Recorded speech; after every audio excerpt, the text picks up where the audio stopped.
Welcome to my podcast. And today we're talking about AI tools and AI revolution that just recently happened. And today I have a special guest, Will Draper, who knows everything about AI. Welcome to my show, Will. Roman, thanks for having me. I wouldn't say I know everything about AI. That would be a tall feat, and with the dizzying pace that things are changing, that would be almost near impossible Well, to do. obviously I exaggerate, but still you have a lot of knowledge that you want to share. And let's start from what impact you feel that AI have already made on real estate industry. It's one of those things where productivity has never been easier. How it's affected the industry, I think for the most part, it comes from content creators and generating content.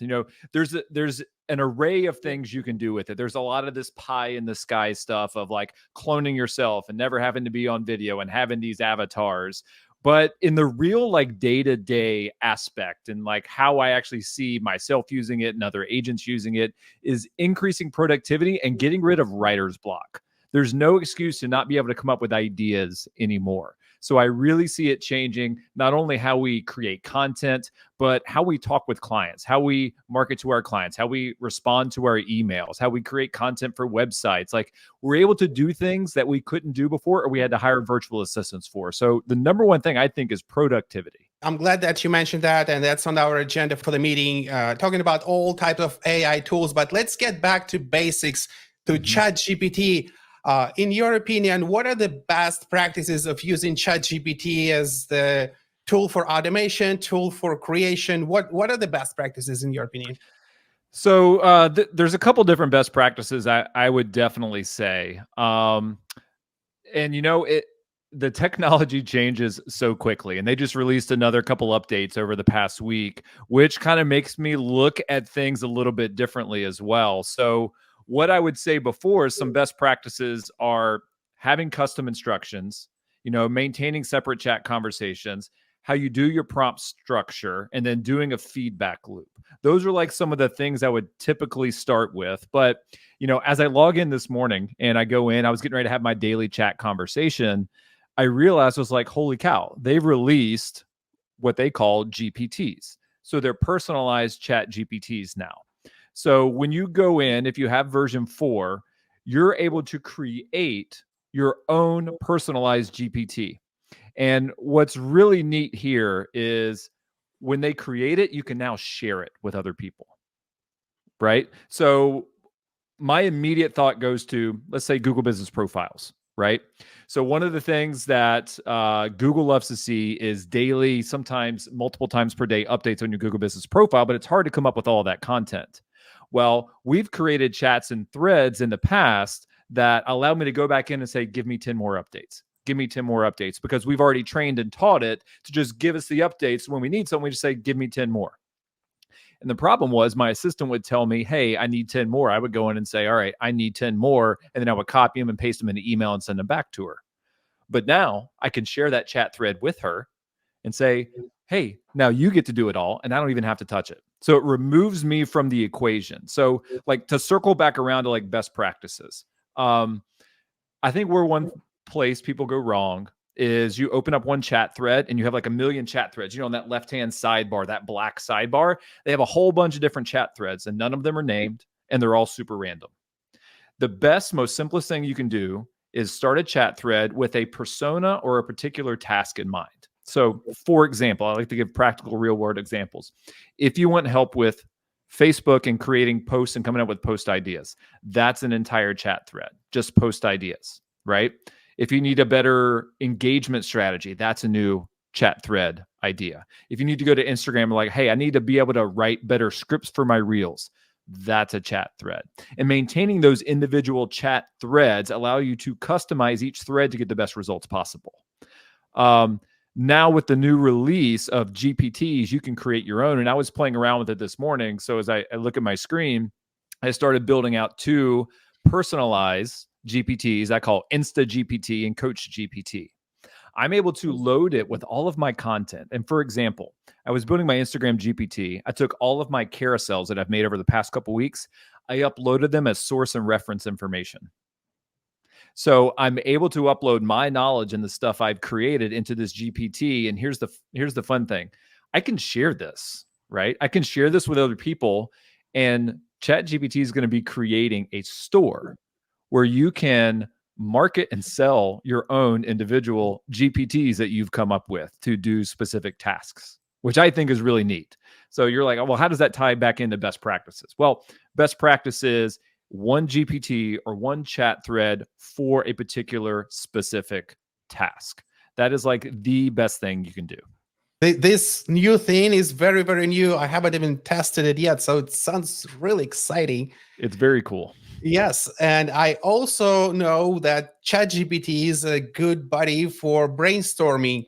So, what are your thoughts about talking to ChatGPT to come up with new creative ideas and implementing it as inspiration for social media content, etc.?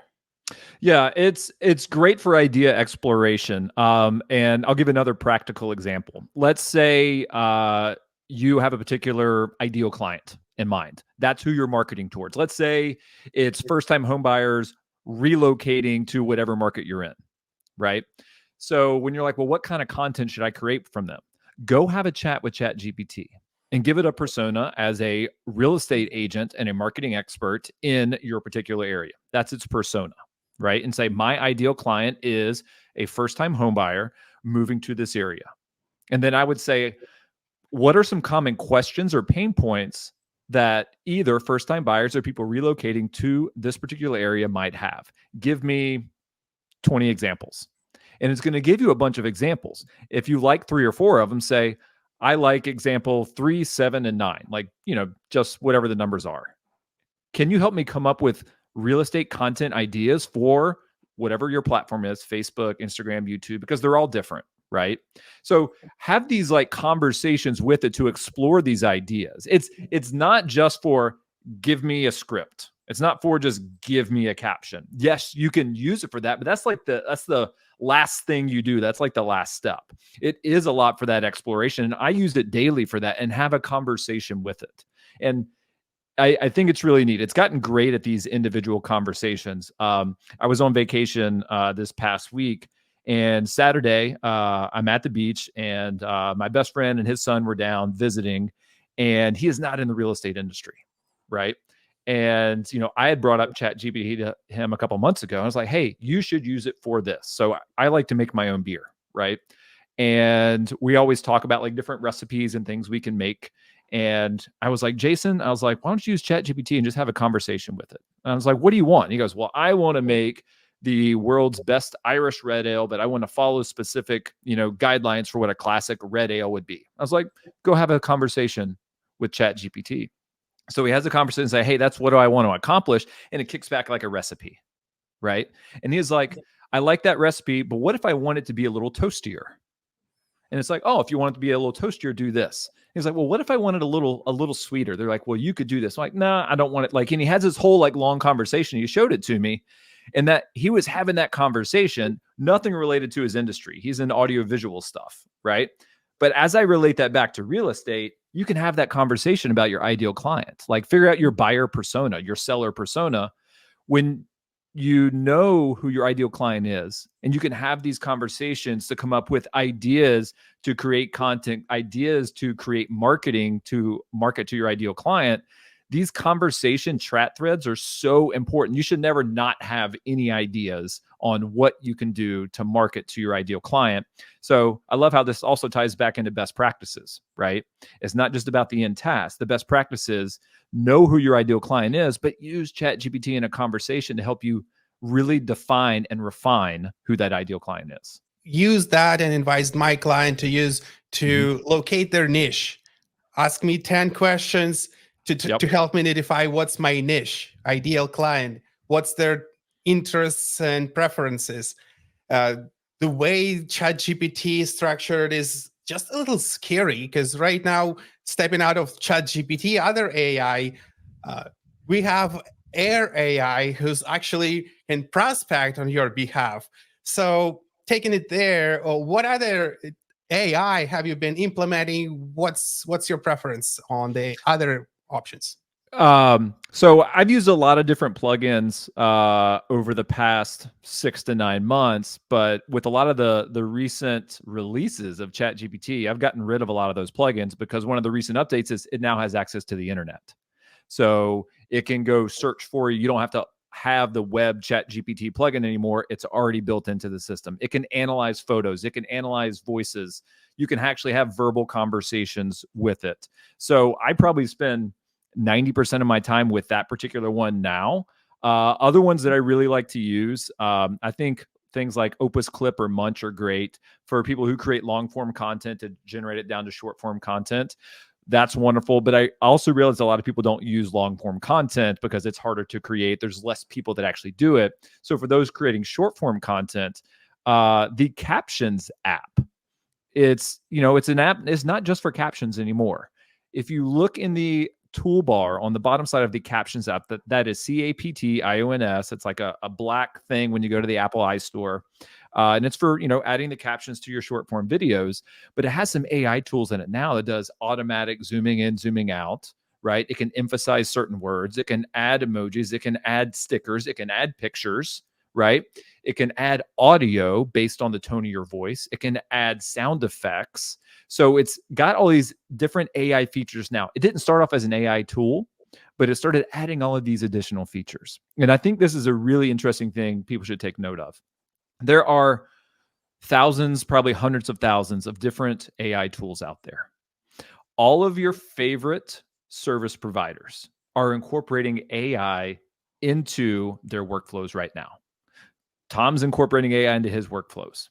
If you use Curator, they're incorporating AI into their email marketing campaigns. If you use something like a Chime or like a Ylopo, they're incorporating AI chatbots into their service software platforms. So all of your favorite software providers right now are starting to incorporate AI into those systems.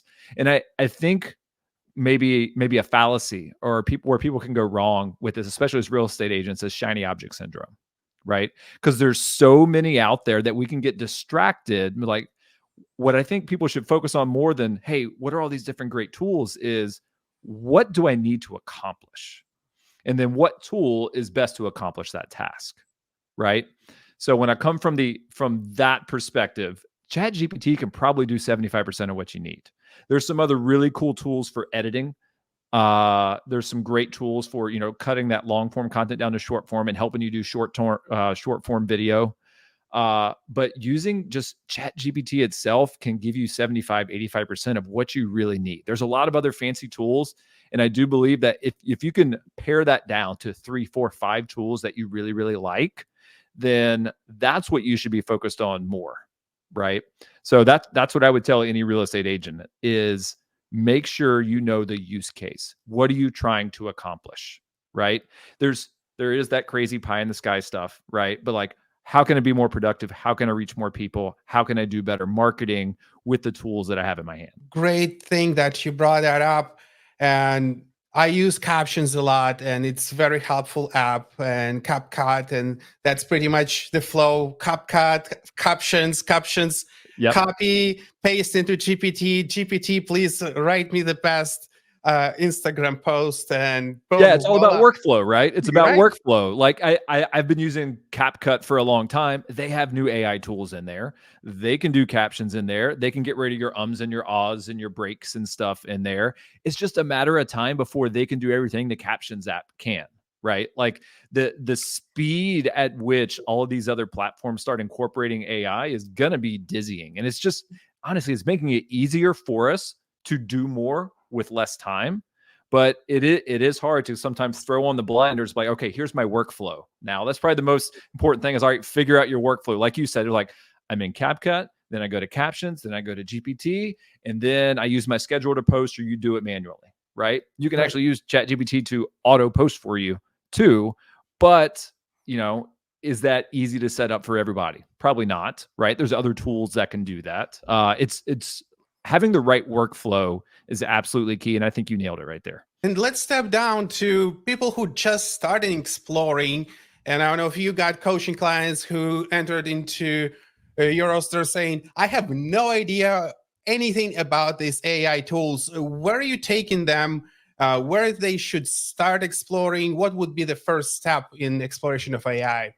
That's a great question. And my take on that would be, one, who's your ideal client, right? What are their pain points? What do they need? So no matter what marketing platform you use, right? Instagram, YouTube, Facebook, print ads, radio ads, all of that, who are your ideal clients? Figure that out first. Once you know who your ideal clients are, we'll say, okay, where do your leads come from now? What are your main lead sources?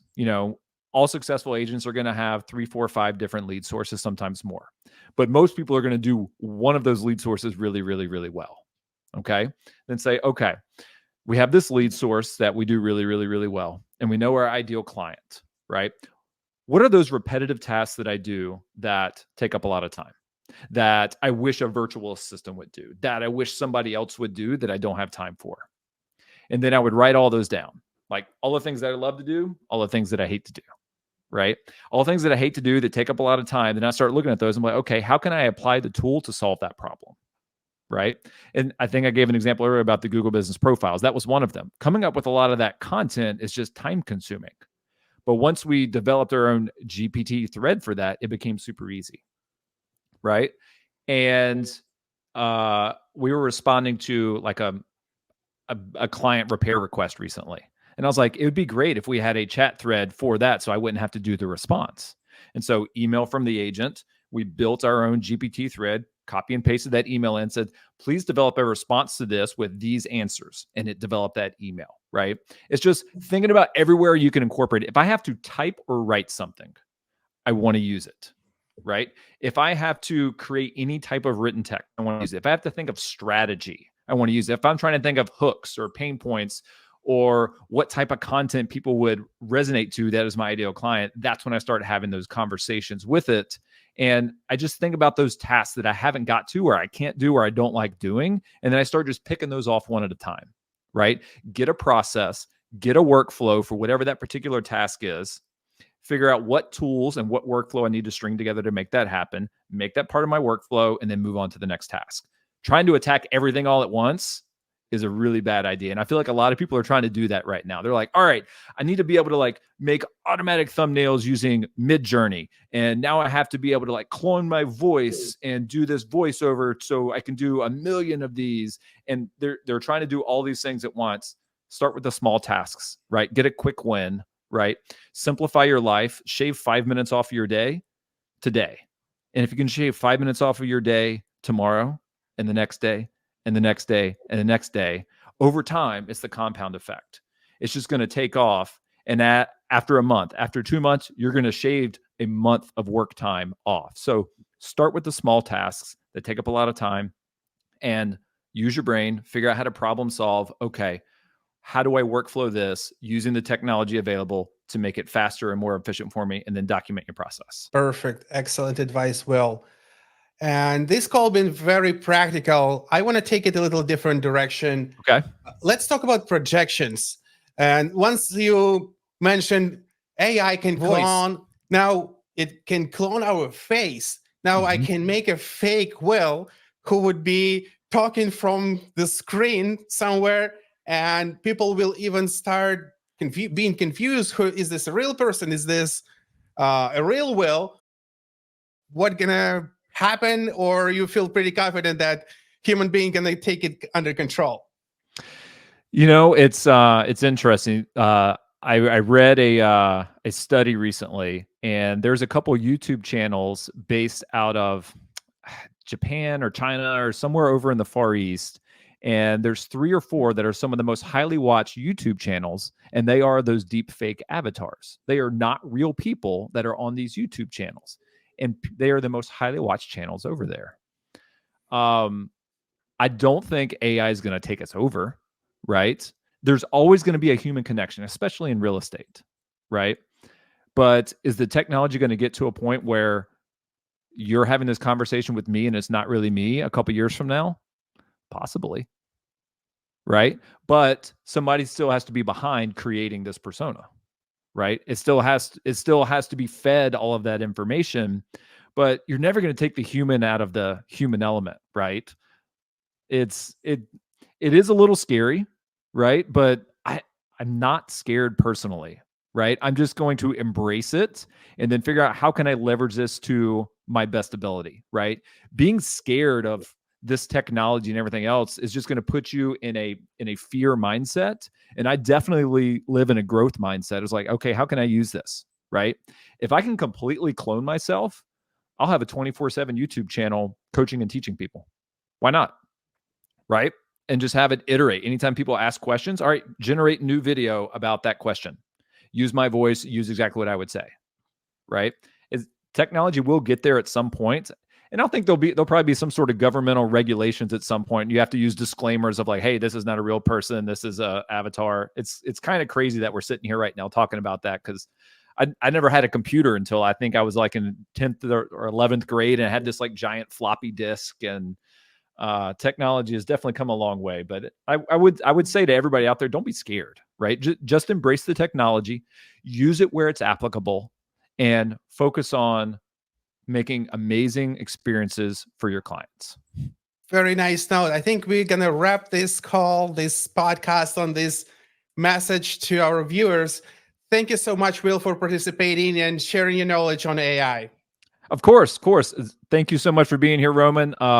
If anybody wants to follow me on Instagram, it's at Will Draper.